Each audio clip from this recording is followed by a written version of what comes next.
Bismillahirrahmanirrahim. Assalamualaikum warahmatullahi wabarakatuh. Waalaikumsalam warahmatullahi wabarakatuh. Ini kami dari kelompok 7. Ini kami mau memaparkan mengenai pendidikan yang ada di Jepang.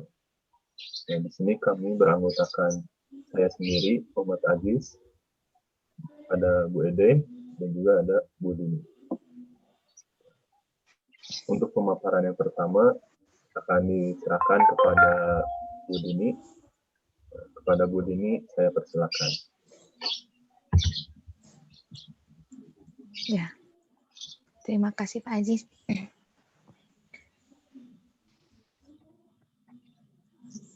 Untuk slide-nya, Pak. Sudah ada, Bu, slide-nya?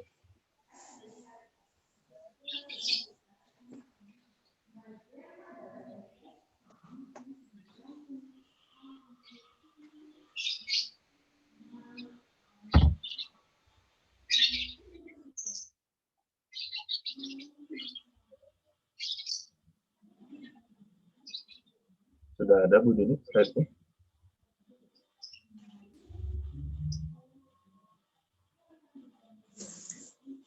Oke, Bu Dini, ini lagi ya. Nah, sudah ada, Bu. Untuk sebelum masuk ke dalam pendidikan di Jepangnya, saya akan memaparkan mengenai letak geografis negara Jepang itu sendiri. Jepang merupakan sebuah negara kepulauan yang berada di Asia Timur, yang berada pada titik 36 derajat sebelah utara Khatulistiwa dan 138 derajat sebelah timur meridian utama. Jepang juga berada di utara timur Laut Cina dan Taiwan yang dipisahkan oleh Laut Cina Timur, dan sebelah timurnya dibatasi oleh Korea yang dipisahkan oleh Laut Jepang, dan di sebelah selatannya ada Rusia Timur. Lanjut, Pak.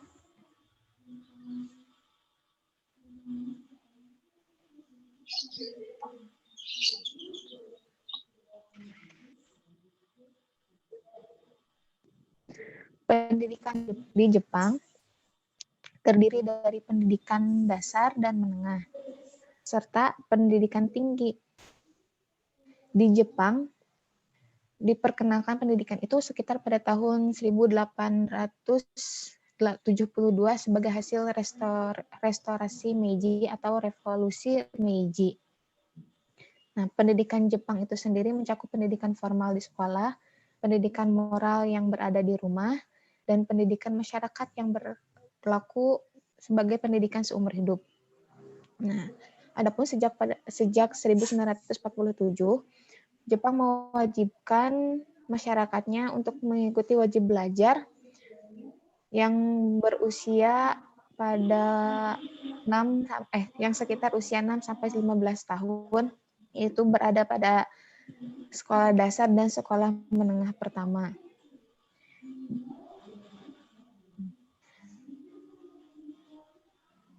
Nah, Jepang mewajibkan pendidikan pada anak usia 6 sampai 15 tahun itu benar-benar wajib, sehingga untuk penduduk yang terdaftar yang memiliki anak usia wajib belajar akan menerima pemberitahuan untuk memasukkan anak ke sekolah. Sehingga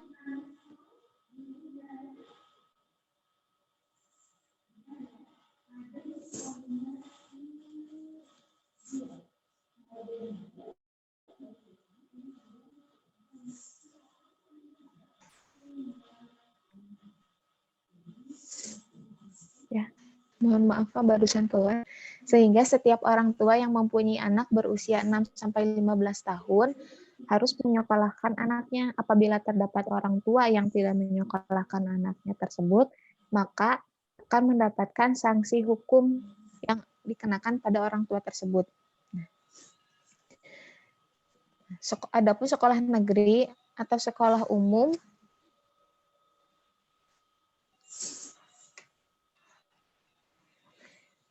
diselenggarakan oleh pemerintahan prefektur atau pemerintah kota. Prefektur itu sendiri merupakan pemerintahan administrasi yang kalau di Indonesia itu setara dengan provinsi dan kadang-kadang oleh pemerintah pusat juga. Nah, sebagian besar sekolah dasar negeri dan sekolah menengah pertama dikelola oleh pemerintahan kota. Sebagian besar sekolah menengah atas dikelola oleh pemerintah prefektur atau kadang-kadang oleh pemerintah kota. Namun sekolah swasta diselenggarakan oleh badan hukum. Tahun ajaran di Jepang itu dimulai dari bulan April yang terdiri dari 3 caturwulan. Mereka belajar berlangsung dari hari Senin sampai Jumat ataupun sampai hari Sabtu untuk sekolah swasta. Selanjutnya, Pak.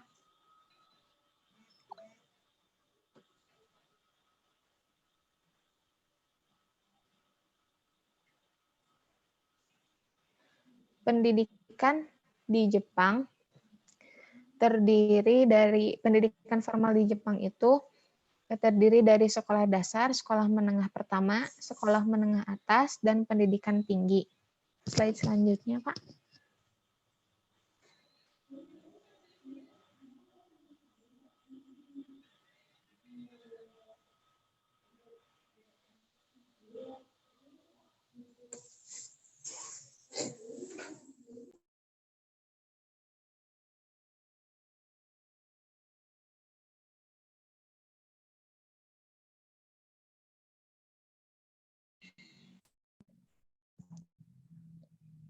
Ya, untuk pendidikan di Jepang itu sama seperti lamanya pendidikan di Jepang itu sama seperti di Indonesia, sekitar 6 tahun untuk sekolah dasar, 3 tahun untuk sekolah menengah pertama, 3 tahun untuk sekolah menengah atas, dan 4 tahun untuk strata. Anak usia dininya tidak diwajibkan dalam sistem pendidikan di Jepang. Tapi pemerintah menyediakan sekolah TK yang disebut dengan Youchin. Selain itu ada juga daycare Hoikuen. Nah, perbedaan dari Youchin dan Hoikuen ini juga terletak pada jam belajarnya. Jika TK, belajarnya hanya sekitar dari jam 8.50 sampai jam 13.30. Sedangkan untuk daycare itu dimulai sejak pukul 7 sampai jam 19.00. Untuk daycare diperuntukkan untuk anak-anak yang orang tuanya bekerja dan tidak ada yang bisa menjaganya, sehingga salah satu persyaratan untuk mendaftarkan anak pada daycare adalah surat keterangan bahwa kedua orang tuanya sedang bekerja. Pendidikan lebih difokuskan pada pengembangan watak kepribadian dalam kaitannya terhadap kehidupan sehari-hari dan penilaian ditentukan oleh guru atau dosen di kelas dengan melihat kinerja belajar siswa sehari-hari sebagai penentuan kelulusan. Nah, mungkin cukup sekian yang dapat saya sampaikan. Untuk selanjutnya diserahkan kepada moderator. Terima kasih Bu Dini atas penjelasannya. Untuk selanjutnya yaitu mengenai sistem kurikulum di Jepang yang akan disampaikan oleh Bu Ede. Kepada Bu Ede, saya persilakan.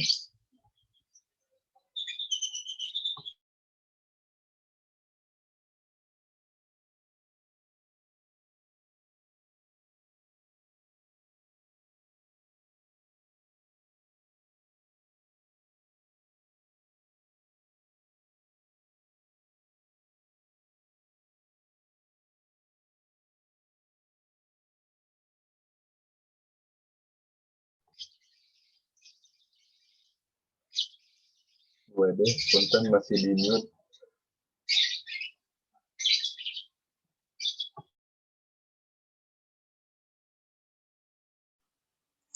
Ya. Sudah ada ya, Pak? Sudah ada, Ibu. Ya. Ya, terima kasih kepada saudara moderator yang telah memberikan waktunya untuk memaparkan mengenai sistem kurikulum pendidikan di Jepang. Sistem kurikulum pendidikan di Jepang itu sudah tidak dipertanyakan lagi. Jika melihat keberhasilannya, Jepang untuk menghasilkan sumber daya manusia itu sangat berkualitas. Salah satu yang paling berperan dalam meningkatkan kualitas sumber daya manusia adalah kurikulum pendidikan di negara tersebut. Tak hanya di Indonesia yang gemar ganti kurikulum, sama di Jepang pun sama. Di Jepang juga sama gonta-ganti kurikulum. Seperti Jepang kerap ganti kurikulum. Perubahan tersebut mau tidak mau membawa dampak perubahan permintaan kualitas dan kompetensi pendidikan di Jepang. Kurikulum di Jepang itu diantaranya kurikulum di TK. Di level TK, pendidikan taman kanak-kanak di Jepang lebih cenderung merupakan lembaga pendidikan dan pelatihan kebiasaan sehari-hari. Ini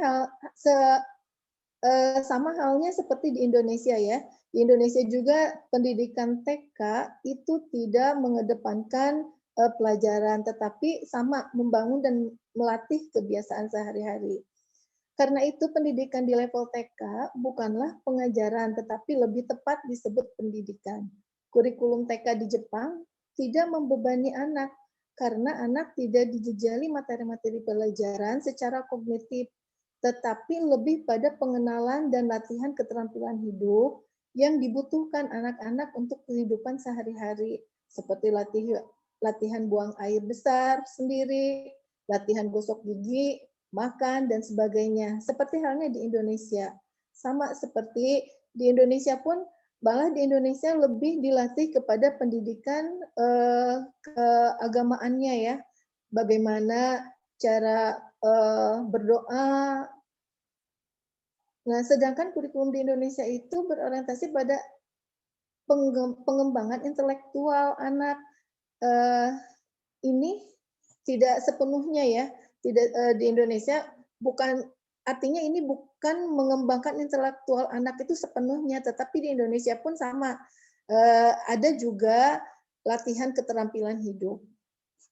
Nah, untuk kurikulum di SD, sifat dan karakter kurikulum di Jepang hampir sama dengan kurikulum SD di Indonesia.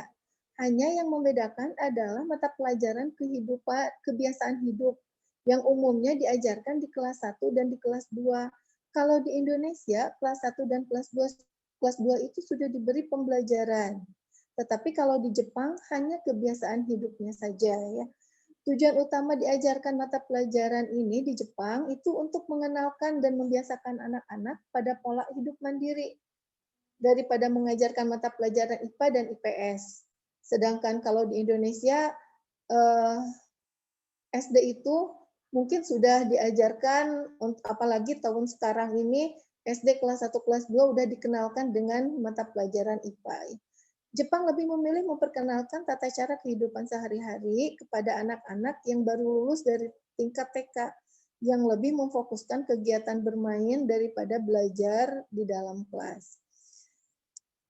Kemudian pembelajaran utama seperti bahasa Jepang dan berhitung mempunyai porsi yang lebih dibanding pelajaran lainnya.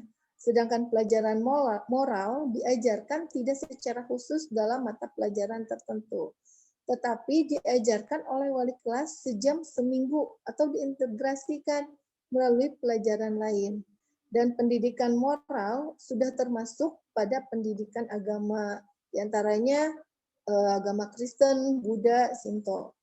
Selain murid disibukkan dengan pendidikan akademik, pendidikan bersifat estetik berupa musik dan menggambar juga diajarkan dalam porsi besar di kelas 1 dan 2. Di Jepang, pendidikan dasar tidak mengenal ujian kenaikan kelas, tetapi siswa telah menyelesaikan proses belajar di kelas 1 secara otomatis akan naik ke kelas 2, demikian seterusnya. Nah, itu perbedaan pembelajaran kurikulum di Jepang dengan di Indonesia. Kalau di Indonesia, kelas 1 dan 2 sudah diberikan mata pelajaran, hanya perbedaannya di dalam karakteristik mungkin ya. Kalau di Indonesia itu ada pembelajaran karakteristik, tetapi kalau di Jepang itu dimasukkan ke dalam pendidikan moral. Dan di Indonesia pun sekarang mungkin tidak mengenal lagi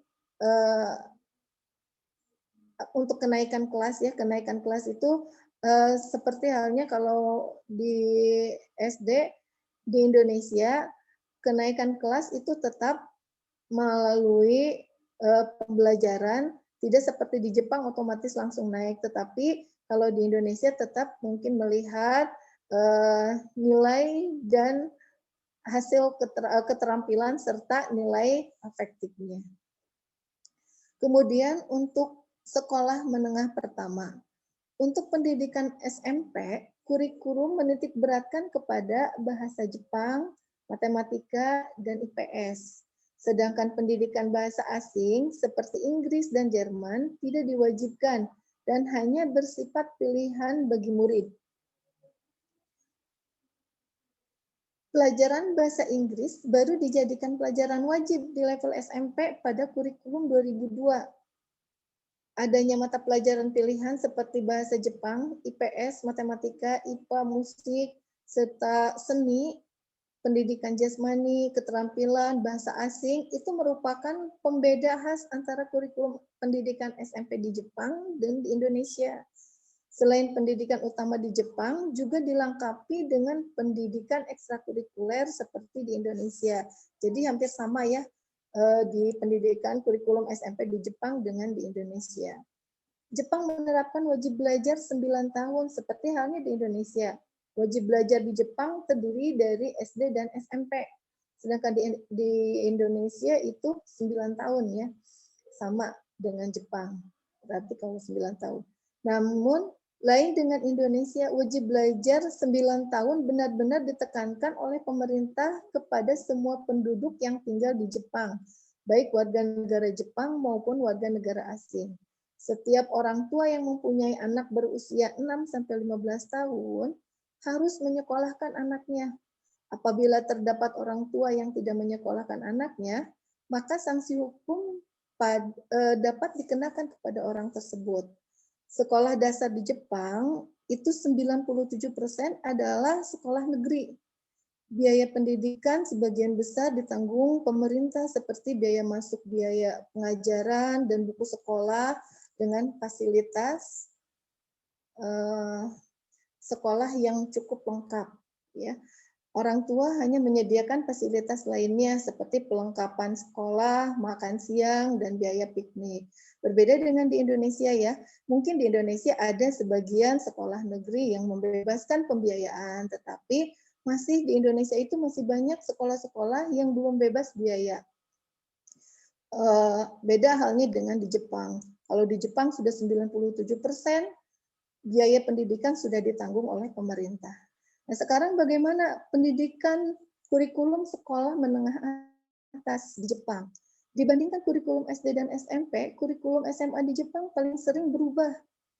Pada tingkat ini sudah diadakan sistem penjurusan seperti di Indonesia. Sifat khas kurikulum SMA adalah kompleksnya pelajaran yang diajarkan. Contohnya, pelajaran bahasa Jepang yang mulai dikelompokkan menjadi literatur klasik dan modern. Penjurusan dilakukan di kelas 3. Jurusan yang ada meliputi IPA dan budaya sosial. Tetapi seiring berjalannya waktu, penjurusan mengalami perkembangan karena banyaknya lulusan SMA yang memilih akademi yang terkait dengan teknik, pertanian, perikanan, kesejahteraan masyarakat, dan lain-lain. Jadi tujuan yang menjadi target yang ingin dicapai pendidikan Jepang itu diantaranya mengembangkan kepribadian setiap individu secara utuh. Yang kedua, berusaha keras mengembangkan sumber daya manusia yang berkualitas baik pikiran maupun jasmani. Jadi memang di Jepang itu yang dikembangkan itu yang diutamakan adalah sumber daya manusianya. Yang ketiga, mengajarkan kepada setiap siswa agar senantiasa memelihara keadilan dan kebenaran. Kemudian setiap siswa didik untuk selalu menjadi keharmonisan dan menghargai terhadap lingkungan sosialnya. Selanjutnya, setiap siswa dituntut untuk disiplin, menghargai waktu, dan memiliki etos kerja, sehingga terkenal ya di Jepang itu kedisiplinannya. Kalau di Indonesia mungkin masih kurang di dalam pendisiplinannya, baik dari siswanya maupun dari gurunya juga. Kemudian pengembangan sikap bertanggung jawab terhadap setiap pembebanan pelajaran dan tugas yang diberikan kepada siswa sesuai dengan pendidikannya masing-masing. Kemudian meningkatkan semangat independen setiap siswa untuk membangun negara dan bangsa dalam perdamaian dunia. Jadi bukan hanya di Indonesia saja banyak pro dan kontra tentang kurikulum pendidikan di Jepang pun kurikulum dilakukan secara top down, bukan bottom up, ya. Jadi karenanya banyak yang tidak dapat diterapkan di sekolah secara optimal dan pada akhirnya mendapat protes keras dari para guru. Jepang memperlakukan kegiatan belajar di luar secara berkala. Mereka menjunjung tempat-tempat bersejarah dan lahan pertanian atau perkebunan untuk pembelajaran. Misalkan untuk belajar memetik teh, jeruk, dan menggali umbi-umbian, bahkan sampai belajar menanam padi di sawah. Kalau di Indonesia itu mungkin sekarang sudah jarang ya, apalagi di kota-kota yang disesuaikan dengan kondisi sekolahnya. Di lain waktu, siswa secara berkelompok di Jepang itu diajarkan cara menumpang kereta untuk melatih kemandirian. Selain itu, diselingi kegiatan wawancara dengan berbagai narasumber yang kemudian menjadi bahan untuk presentasi di depan kelas. Nah, selain itu juga, pendidikan di Jepang itu memiliki kemiripan pada sistem pendidikan di negara kita, di mana jenjang pendidikannya melalui 4 tahap secara umum, yaitu 6, 3, 3, 4. Artinya, siswa harus melewati 6 tahun tahap pendidikan dasar, 3 tahun sekolah menengah pertama, 3 tahun sekolah menengah atas, dan 4 tahun perguruan tinggi. Hal tersebut dikarenakan karena negara kita merupakan negara jajahan Jepang, sehingga sebagian sistem pendidikan negara Jepang masih diterapkan di negara kita. Dengan sedikit perubahan di mana negara kita lebih memfokuskan pada pelajaran logika dan pelajaran hasil akhir semester sebagai penentu kelulusan siswa. Sedangkan di negara Jepang lebih difokuskan pada pengembangan pengembangan watak kepribadian dalam kaitannya terhadap kehidupan sehari-hari, dan penilaian ditentukan oleh guru atau dosen kelas dengan melihat kinerja belajar siswa sehari-hari sebagai penentu kelulusan. Jadi tidak dengan nilai seperti di Indonesia ya, nilai akhir semester, nilai tengah semester. Tetapi di Jepang itu sudah dengan kinerja belajar siswa sehari-hari. Kalau di Indonesia itu proses pembelajarannya yang dilihat. Di Jepang itu dalam menghasilkan sumber daya manusia yang berkualitas tidak semata-mata dengan hasil instan, tapi dengan proses yang hampir sama dengan negara maju lain umumnya. Tidak hanya bergantung pada sistem pendidikan itu sendiri, tapi setiap sistem dan di dalamnya seperti guru dan para pelajar pun harus ikut mendukung untuk mencapai visi dan misi yang sama. Dengan loyalitas para pengajar dan tingkat kedisiplinan pelajar, akhirnya dapat menciptakan banyak SDM.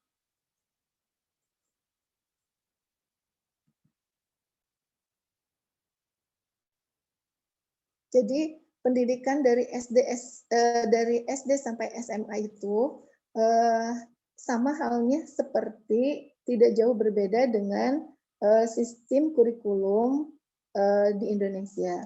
Untuk selanjutnya adalah sekolah lanjutan. Sekolah lanjutan yang akan dibawakan oleh Bapak Aziz. Untuk itu saya kembalikan dulu ke moderator, silakan. Terima kasih, Pak Aziz. Terima kasih Bu Ede atas pemaparan materinya. Untuk selanjutnya yaitu mengenai pendidikan lanjutan yang akan dipaparkan oleh saya. Untuk pendidikan lanjutan, di Jepang sendiri ada 3 tahapan, sama seperti di Indonesia. Di Jepang juga ada yang namanya sekolah kejuruan. Mungkin kalau di kita itu adalah SMK. Lalu ada pendidikan diploma dan juga ada pendidikan rata atau universitas. Nah, di sekolah bahasa Jepang, jenis lembaga pendidikan ini merupakan sekolah mandiri yang menjadi bagian dari sekolah kejuruan dan universitas. Biasanya sekolah ini diisi oleh para pelajar asing yang memperdalam penguasaan bahasa Jepang. Nah, ada 3 jenis kelas dan sekolah bahasa Jepang. Yang pertama itu ada kelas umum, bisnis, dan persiapan. Di mana di kelas umum itu diperuntukkan untuk siswa yang telah menyelesaikan tingkat SMP dan SMA.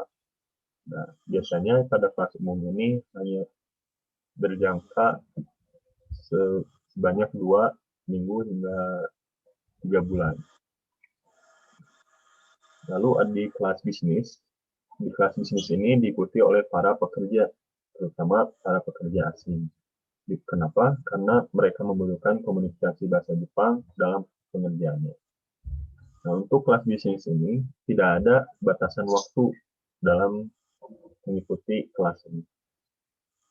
Nah, lalu ada kelas persiapan, di mana kelas persiapan ini itu diperuntukkan untuk siswa yang telah menempuh pendidikan selama kurang lebih 12 tahun atau setara dengan tingkat SMA.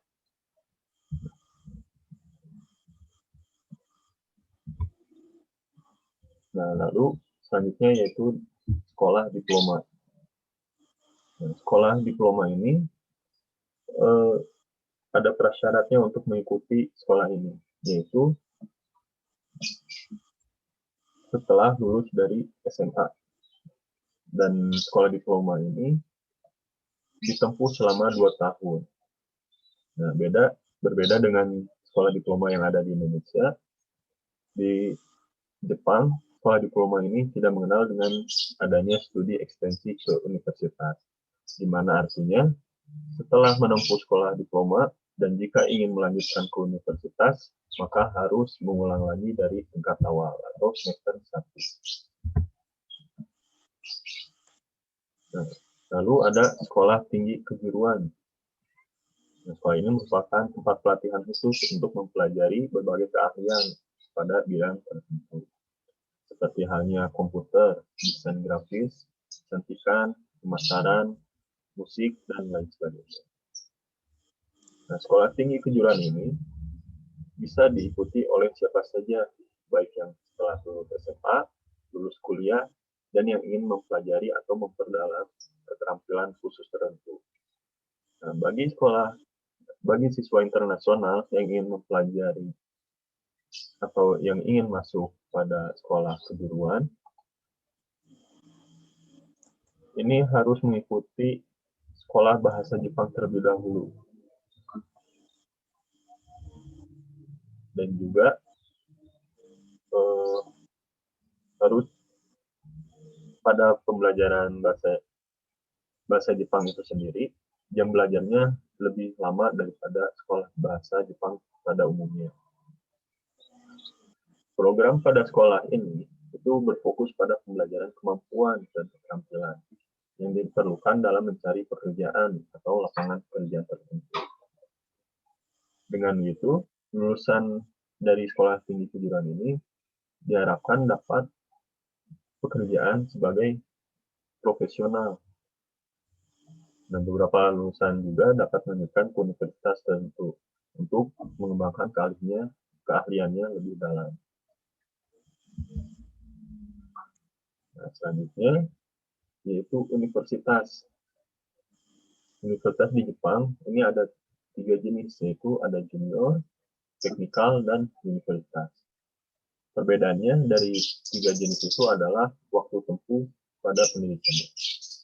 Di universitas biasanya ditempuh dengan waktu 4 tahun untuk mencapai gelar sarjana. Khusus untuk mahasiswa kedokteran dan dokter gigi itu harus menempuh pendidikan selama 6 tahun. Nah, selain gelar sarjana atau S1 yang ada di Jepang, ada juga gelar master atau pasca sarjana yang ditempuh selama 2 tahun. Dan gelar doktor itu ditempuh selama 5 tahun pembelajaran. Nah, sementara junior college itu memiliki setengah masa tempuh pendidikan dari lulusan sarjana, yang artinya adalah 2 tahun. Lalu yang terakhir, itu ada technical college. Nah, technical college ini itu diperuntukkan bagi para calon teknisi. Lulusan siswa SMP itu dapat mendaftar kepada technical college ini. Nah, itu kategori sekolah kejuruan, itu ada 5 jenjang di technical college. Yaitu ada sarjana, yang rentang waktunya itu 4-6 tahun, pasca sarjana itu 1 sampai 1 tahun, 1 semester sampai 1 tahun, lalu ada sekolah diploma, itu 2 tahun, special training academy, yang rentang waktunya 1 sampai 3 tahun, dan sekolah kejuruan, itu 5 tahun.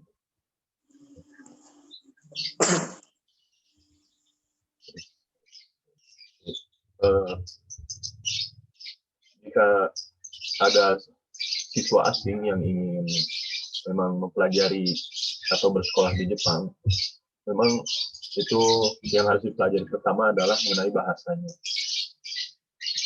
Jadi bahasa di Jepang itu sama halnya kita memulai lagi dari awal. Bagaimana cara kita menulis, bagaimana cara kita membaca, bagaimana cara kita berbicara. Jadi seperti halnya kalau di Indonesia itu baca tulisnya. Dan jika kita yang dari luar Jepang ingin sekolah di Jepang, maka itu harus menjadi suatu kewajiban, gitu. Salah satu syarat untuk menempuh sekolah di Jepang. Mungkin dari kami, kelompok kami, cukup sekian yang dapat dipaparkan. Mohon maaf apabila ada kesalahan dalam kata-kata ataupun materi. Kami cukupkan. Terima kasih. Assalamualaikum warahmatullahi wabarakatuh. Terima kasih, Pak Jis.